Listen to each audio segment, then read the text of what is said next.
अस्सलाम वालेकुम, कैसी हैं मैं यूट्यूब फैमिली। उम्मीद करती हूँ जी सब ठीक ठाक होंगे। अल्हम्दुलिल्लाह मैं भी बिल्कुल ठीक हूँ और रमज़ान की तैयारियों में बिज़ी हूँ और ज़ाहिर है एक दिन माशाल्लाह से पीछे रह गया और बहुत ज़्यादा एक्साइटेड हूँ और हर मुसलमान है एक्साइटेड। तो बस ये है कि साथ-साथ फिर किचन का काम पता है रमज़ान में ज़्यादा होता है, तो इसलिए कि बाद में प्रॉब्लम ना हो, बाद में हम मतलब ये ना हो कि बा नमाज़ का टाइम ना मिले या कोई ना कोई काम में मसरूफ़ रहे, तो इसलिए मैं ना कोई काम किचन का ना छेड़ के बैठ जाती हूँ। तो मुझे ये होता है किचन की ना कोई चीज़ मिस ना रह जाए। अब हर चीज़ हो गई थी डीप क्लीनिंग एवरीथिंग, क्योंकि ज़ाहिर है शिफ्टिंग जब की है तो डीप क्लीनिंग सारी मैंने की थी। फ्रिज वगैरह साफ़ करके उस घर से मतलब इधर लेके आए थे और हर चीज़ मतलब कि शेल्फ वगैरह सारा कुछ क्लीन कर लिया हुआ था, सारी डीप क्लीनिंग हो गई थी। तो जस्ट मैंने ये रैक धोया था, इसको मैंने वहाँ वॉश किया था एक दफ़ा, लेकिन इधर आगे नहीं किया मैंने, क्योंकि ये जो सा ना 1 मंथ के बाद ग्रीसी हो जाता है, इसके ऊपर ना ऑयल वगैरह लग जाता है। देखने में इतना नहीं लग रहा होता, जस्ट इसको हैंड लगाओ ना जब, तो वो ग्रीसी सा फ़ील होता है। तो मैंने कहा चलो पहले इसको ना इस रैक को वॉश करती हूँ अच्छे तरीके से। फिर मैंने ना इसके इसके ऊपर जो रैक होते हैं ना, मतलब कि ऑयल वाला जग रखा हुआ था वो मेरा टूट गया, पता नहीं क्या हुआ है इसको। मैं अभी 1 माह हुआ है यूज़ किया। अगर किसी के पास है इस तरह का या किसी ने यूज़ किया है तो मुझसे काइंडली शेयर करना है कि ये कैसे टूट गया और क्यों टूट गया। मुझसे नहीं गिरा, क्योंकि मैं ही किचन यूज़ करती हूँ और किचन में कोई भी नहीं आता। तो पता नहीं कैसे टूट गया ये। आई थिंक ज़्यादा जब ठंड पड़ी है ना, तो ये सर्दी की वजह से खुद से ही ना क्रैक हो गया है। तो अब वजह मुझे समझ नहीं आई, हालाँकि अच्छी क्वालिटी का था, इसका जग बहुत मज़बूत है, इसका ना ढक्कन टूटा है, जग नहीं टूटा। तो अब मैं कहा ये क्या करूँ, वेस्ट हो जाना। अभी 1 माह हुआ है मैंने लिया है इसको ना, विंटर स्टार्ट होने से पहले भी लिया था, 1 डेढ़ माह पहले। तो अब इसका ढक्कन मैं इधर जब वॉश करी थी इतना फ़ील नहीं था, और जब बाद में डालने लगी थी ना ऑयल, मैंने कहा नहीं, फिर मैंने नहीं डाला इसको। मैंने कहा इसको, अब ये है कि जग बिल्कुल ठीक था और मज़बूत अच्छी मतलब कि प्लास्टिक का बना हुआ है, तो ढक्कन इसका अब मैंने फेंक दिया है। तो बॉटल मैंने नहीं रख लिया ऑयल वाली, वो बस एक पड़ी हुई थी।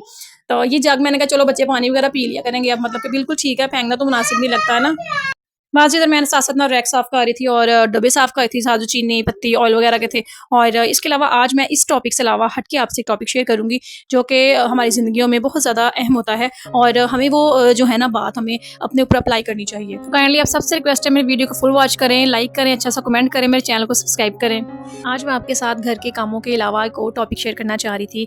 बहुत सादा-सा टॉपिक है, अक्सर हमारे साथ ये होता है और रूटीन वाइज़ भी या रेगुलरली किसी न किसी के साथ इस तरह से हुआ होता है।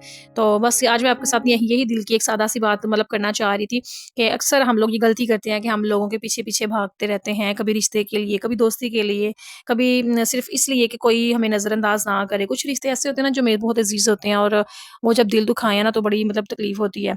तो हम उसे बार-बार मैसेज करते हैं या बार-बार समझाते हैं, बार-बार खुद ही मतलब मान जाते हैं। हमें लगता है कि अगर हम पीछे भागते रहें ना, सॉरी अंदर ना कॉल आ गई थी। तो अच्छा हमें लगता है कि हम अगर पीछे मतलब भागते रहते हैं ना, तो हमें लगता है कि सामने वाला खुद हमारी ऐसी कदर करेगा। लेकिन सच ये है कि जितना हम पीछे-पीछे भागते हैं ना, उतना ही लोग हमें हल्का लेते हैं, इग्नोर करते हैं। तो मतलब कि घर की एक छोटी-सी मिसाल ले लें कि अगर हम हर वक़्त बच्चों की हर ज़िद फ़ौरन से पूरी कर दें, तो वो इस चीज़ की ना कदर नहीं करते। तो ये है कि बच्चों को भी इस तरह से मतलब समझाना चाहिए, हर चीज़ नहीं माननी चाहिए। ठीक है, बच्चे तो ज़िद करते हैं, बच्चा के कोई होती है ना इस तरह की कोई फ़रमाइश बच्चे करते हैं कि जिससे उनका नुकसान हो रहा होता है, मगर हम बात नहीं मानते। तो ये चीज़ हमें बच्चों के साथ भी करनी चाहिए। तो इसलिए ना हमें चाहिए कि हम बच्चों की हर ज़िद भी पूरी ना करें और उससे उस चीज़ की ना उसको मतलब कि कदर करवाएँ। तो इस तरह बड़ों की भी यही है कि हम भी बड़ों के ना कुछ ऐसे लोग होते हैं जो मतलब कि नेगेटिविटी फैलाएँ या मतलब कि कुछ ऐसे रिश्तेदार भी होते हैं। तो इस तरह से ना हमें कदर करवानी चाहिए अपनी। तो जैसे कि मतलब अब मेरा है तो मैं कहती हूँ जिधर इज़्ज़त नहीं ना होनी चाहिए वहाँ नहीं जाना चाहिए, क्योंकि सबसे ज़्यादा चीज़ इज़्ज़त होती है। तो जो इज़्ज़त ना करे, जहाँ पे प्यार ही ना हो वहाँ पे जाने का क्या फ़ायदा। तो यही है कि लेकिन जब हम समझा कर वक़्त देकर असूलों के साथ चलते हैं ना, तो बच्चे भी सीखते हैं और बड़े भी इसी तरह से हैंडल होते हैं। जैसे एक माँ की बात की बड़ी अहमियत होती है ना, बिल्कुल ज़िंदगी भी उसी तरह होती है। तो ज़िंदगी भी हमें ना इसी तरह बहुत कुछ सिखाती है। तो अगर आप हर वक़्त सबके लिए अवेलेबल रहेंगे, अपनी नींद छोड़ देंगे, अपना आराम छोड़ देंगे, सिर्फ़ दूसरों को खुश करने में ही लगे रहेंगे, तो आहिस्ता-आहिस्ता लोग ना उसे ना आपका फ़र्ज़ समझ लेंगे कि इसने तो ये करना ही करना है, या ये इंसान है ही इस तरह का। तो आपकी मेहरबानी नहीं होगी, और जब कोई चीज़ फ़र्ज़ समझ ली जाए ना, तो उसकी कदर बहुत कम हो जाती है।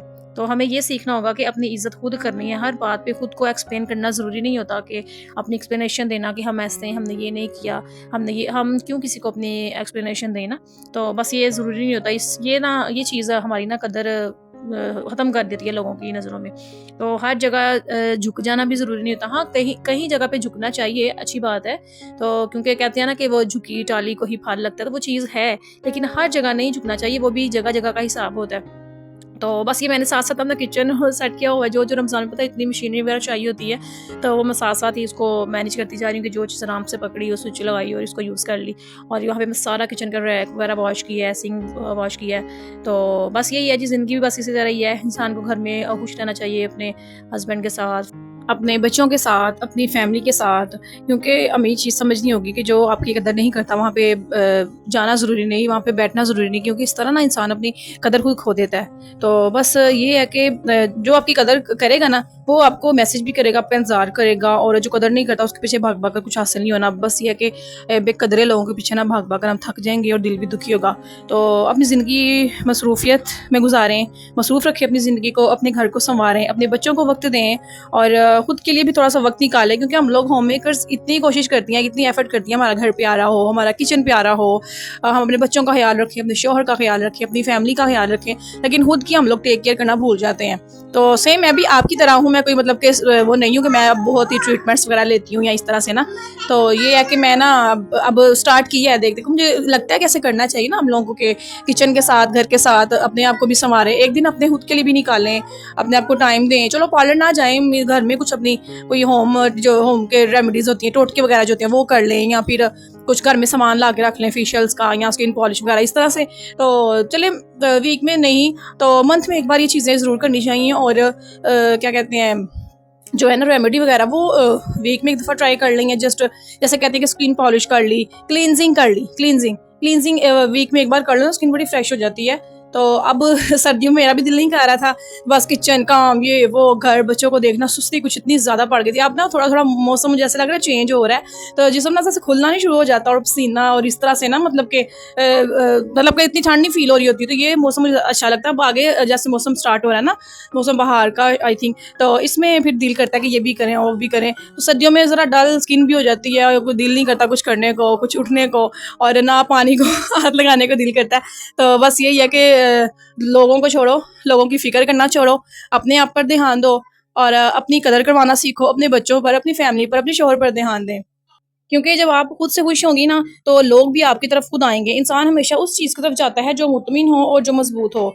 आज से बस एक छोटा-सा वादा करें कि हम किसी के पीछे नहीं भागेंगे, हम अपनी इज़्ज़त खुद करेंगे और खुद खुद लोगों से करवाएँगे, अपना खुद ख़्याल रखेंगे, क्योंकि जब हम खुद को अहम समझते हैं ना, खुद को अहमियत देते हैं, खुद को समझते हैं, तो अपनी टेक केयर करते हैं, अपने आप को टाइम देते हैं, तो दुनिया भी हमें बहुत अहम समझने लगती है। अगर आपको मेरी कोई भी बात अच्छी लगी हो या कोई पॉजिटिव लगी हो या कोई मेरी बात आपके दिल को लगी हो, तो काइंडली कमेंट में ज़रूर बताया करें। इससे मुझे ना काफ़ी मोटिवेशन मिलती है, क्योंकि अभी इतनी ऑडियंस नहीं है और इतनी एफर्ट से हम लोग मतलब वीडियो बना रहे होते हैं। मैं इतनी एफर्ट से वीडियो बनाती हूँ, लेकिन कोई कमेंट वगैरह नहीं आता, कोई ज़्यादा ना रिस्पॉन्स नहीं है, तो फिर इतना ना दिल नहीं करता बनाने को। लेकिन ये है कि जब इंशाल्लाह इंशाल्लाह इंशाल्लाह अच्छी की उम्मीद रखनी चाहिए इंसान को अपने अल्लाह पाक से, तो आगे कोई वीडियो में इस तरह से कोई वायरल हो, कोई इस तरह से ऑडियंस बनेगी, तो मैं इंशाल्लाह फिर डेली बेस पे वीडियोज़ बनाया करूँगी। तो बस आपसे यही कहना चाहूँगी कि लाइक ज़रूर किया करें, सब्सक्राइब करें मेरे चैनल को, फैमिली फ्रेंड्स के साथ शेयर करें, अच्छा सा कमेंट लाज़मी कर दिया करें। और साथ ही साथ आप मुझसे वादा करें कि आप अपने खुद को, अपनी ज़ात को, अपनी फैमिली को, खुद को प्रायोरिटी देंगे और अपने खुद की टेक केयर करेंगे, दूसरों से अपनी कदर करवाएँगे, अपनी बात मनवाएँगे। जहाँ पे बात माननी चाहिए उधर तो माननी चाहिए, लेकिन हर जगह पे तो झुक जाना ज़रूरी नहीं ना होता। ऐसे तो हम अपनी कदर खो बैठते हैं। तो ज़्यादा कहते हैं ना कि ना ज़्यादा अच्छा बनो, ना ज़्यादा ज़हर बनो, मियाना रवैया इख्तियार करनी चाहिए। अल्लाह पाक ने भी यही फरमाया कि मियाना रवैया से रहे ना इंसानों के साथ, ना ऊपर गिरो, ना किसी को गिरने दो ना किसी को अपने ऊपर गिराओ। तो बस यही है कि एक लेवल रखना चाहिए, हर रिश्ते की लिमिट रखनी चाहिए, तो इससे आपका रिश्ता भी बरकरार रहता है, बैलेंस रहता है। जैसे कि ससुराल है, मायका है, दोनों में ना एक बैलेंस रखना चाहिए, इस तरह से रिश्ते ख़राब नहीं होते।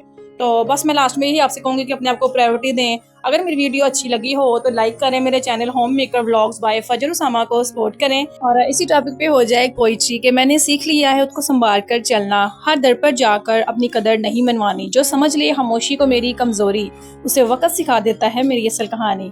अब मैं किसी के पीछे नहीं भागती, अपनी कदर खुद पहचानती हूँ, जो मेरे नसीब में होंगे वो मेरे साथ चलेंगे इंशाअल्लाह।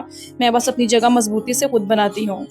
अल्लाह पाक आप सबको अच्छे रिश्ते दे, ऐसी जगह दे कि जहाँ पे लोग आपकी कदर करें, आपकी सच्ची कदर हो, लोग आपसे प्यार करें, लोगों का दिल करे कि वो आपसे मिलें और रिश्तों में मजबूती हो। बेकदरे लोगों से अल्लाह पाक हमें दूर कर दे और जो नेगेटिव लोग हैं, जो दिल में हसद करते हैं और अंदर ही अंदर कोसते हैं दूसरे इंसान को, दूसरों की खुशियों से जलते हैं, अल्लाह पाक ऐसे लोगों से भी हमें दूर रखे और इनकी शर से महफूज रखे। तो बाकी मिलते हैं फिर नेक्स्ट वीडियो में। काइंडली सबसे रिक्वेस्ट अगेन कि वीडियो अच्छी लगी हो तो लाइक करें, फैमिली फ्रेंड्स के साथ शेयर करें और अच्छा सा कमेंट लाजमी कर दिया करें। मिलते हैं फिर नेक्स्ट व्लॉग में। अपना बहुत सारा ख्याल रखिएगा। टेक केयर, बाय बाय, अल्लाह हाफिज़।